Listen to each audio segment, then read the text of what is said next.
I will leave my link. And with this one, it has a wide yeah, I enjoy this palette. I think it's awesome. It's awesome for its price point.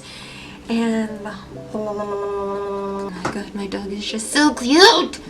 So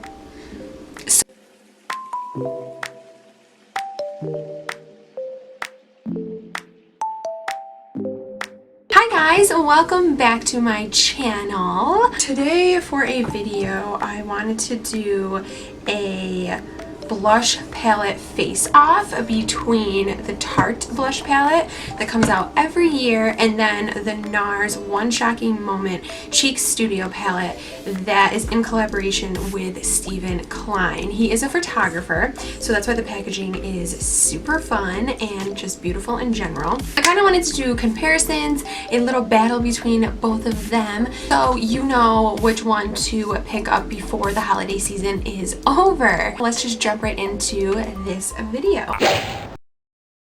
The Tarte Amazonian Clay Blush Palette, and this is considered the Bling It On Blush Palette because that's just the name of the palette this year. I have one every year. They started 2 years ago, so they have two previous blush palettes along with this one. This is the third one. Now let's talk about packaging. I do love that it's sparkly. I think that it's super cute and really girly.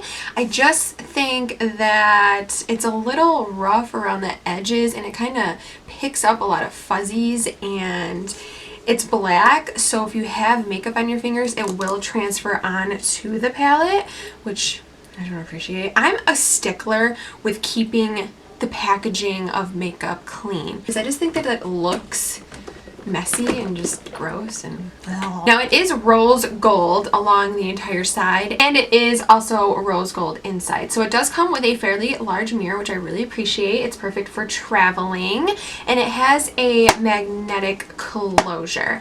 So it comes with 5 different blushes, and I think that the blushes within this palette are definitely a nice range of colors. I think that this palette will actually suit a lot of skin tones, which I really appreciate because not everyone's the same color. Another thing that I really enjoy is that the names are right on the bottom of the blushes, so you actually know what color you're using this year.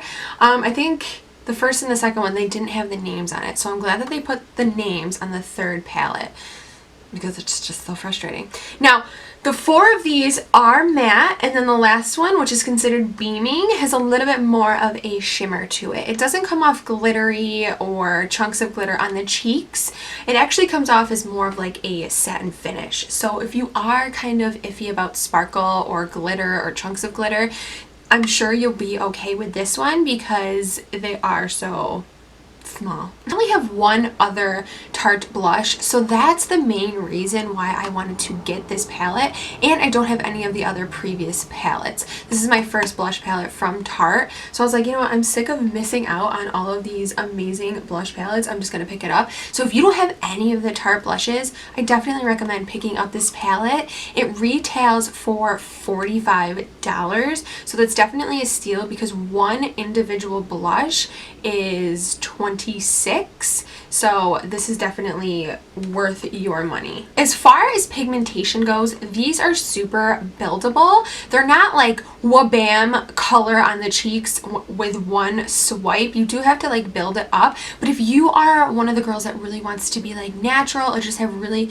naturally flushed cheeks, I think that you will enjoy this palette because it does go on like a nice wash of color. It doesn't make you look like a clown when you first apply it. So that's another reason why I like these formulas. They do last on the face throughout the entire day because they claim that they have a 24-hour wear, which is really nice because you always want your makeup to last throughout the entire day. Nothing drives me nuts more than to have your makeup fade away after you spent all that time in the morning. This one's really slim and sleek, so again, it's perfect for traveling. Moving into the Nars Steven Klein palette, this is what this little guy looks like. In comparison, you can see that this one is a lot thicker, the Nars one, and the Tarte one is a lot longer. So that's just like a comparison between the two. But they're both really good sizes. When I got this Nars palette, I was like, holy cannoli, this is such a good size.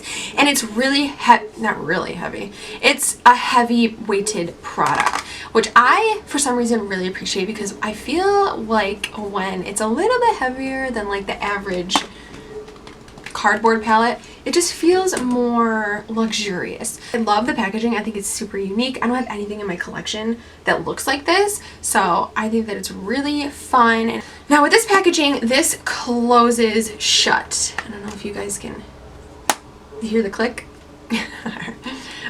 So this closes shut. This again comes with a absolute huge mirror, which is awesome because again, it's perfect for traveling. And this one I find is even better for traveling because it comes with a setting powder, highlight powder, a contour shade, and a bronzer, and then 4 blushes. So essentially you have all of your face powders within one palette, which I think is amazing. Now with this one, it's probably not going to suit all skin tones because this one could be a little too dark, could be a little too light for certain people. The contour shade, again, could be a little too light, too dark, and the highlight shade could probably be too light for most people. Blushes, I think, are such a fun range of colors. You have like your bubblegum pink, your mauve-y kind of color for everyday wear, this orange, which is going to be so beautiful during spring and summer. I love it already. And then more of a rosy kind of color. You get a lot of product in here, and I know that people love Laguna, so I thought that was amazing that they put Laguna in here. I personally enjoy Laguna because it just gives you a naturally bronzy appearance. And then the contour shade I absolutely love because it really does just chisel out your cheeks. This highlight shade, it's not bad. It's definitely more of a subtle highlight. I use it just to plain set the under eye concealer. I don't really use it too much to highlight. If I want more of like a brightening effect, I'll use a different powder that has more of an intensity to it. But this one is definitely good for when you are doing more of a natural makeup look and you just want to set your makeup. So this one's more matte, and then these three seem to have a little bit more shimmer to them. Now they're going to come off as more of a satin finish. They're not going to come off as just like wha-bam glitter, which I appreciate. I love satin finishes when it comes to face powders, not so much matte because I don't want to look flat matte. I love satin finished powders. These come off pretty pigmented, so I do recommend taking a brush and dabbing it in there and then applying it. If you need more, the palette is right there to go back to it. I don't recommend like just swirling your brush in there and just be like boop boop boop because you will have too much product. They do last throughout the entire day. I haven't had a problem with them fading off of my cheeks. And this one retails for $69. Which, good gravy. So choose between the two of these. I would go with the Nars palette only because you get the highlight shade, the contour shade, and a bronzer, and then 4 blushes. This is so ideal for traveling, and you get this huge mirror. It's perfect. Now with this one, don't get me wrong, I would still travel with it, but I'm going to have to bring a bronzer, a contour shade, and a setting powder. It's still beautiful. I love this palette, but to travel with, to use for everyday wear, this one's more practical. So I love the Nars palette. I think it's beautiful. I love the Tarte one. I think it's beautiful. But if I had to choose between the two, I would get this one. That completes the battle of the blush palette. If you have any questions about either or, please let me know in the comments down below. And if you don't follow me on social media, I will leave my links in the description box down below because I always talk about makeup on there. Until my next video, I will talk to you guys later.